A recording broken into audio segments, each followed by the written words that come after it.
Hey guys, my name's Jermaine Williams. I'm a personal trainer and online coach. Today, I'm gonna show you how to do a push-up properly with the correct technique. Let's get straight into the video. First up, hand position. You want your hands underneath your shoulders or slightly wider apart. You want your feet hips width apart. You want to engage your core by pulling your belly button towards your spine. From here, you're gonna lower your chest down to the ground and then back up, keeping your body in a straight line. You're gonna breathe in on your way down, breathe out as you come up.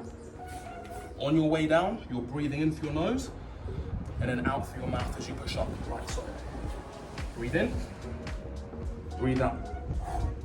Breathe in, breathe out. You also want to refrain from locking your arms. So never lock your elbows, but you want to straighten them. What's the difference?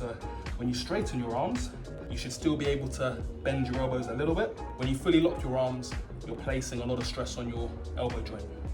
With your shoulders, you want to keep your shoulders back and down. Make sure you're not shrugging your shoulders towards your ears. You're keeping your shoulders back and down. And gaze, you're looking just in front of your hands. One more time. Feet hips width apart. Hands slightly wider than shoulder width. And then shoulders back and down. Engage your core by pulling your belly button in. Breathe in, lower down for 2. Exhale, up for 1. In real time. Inhale.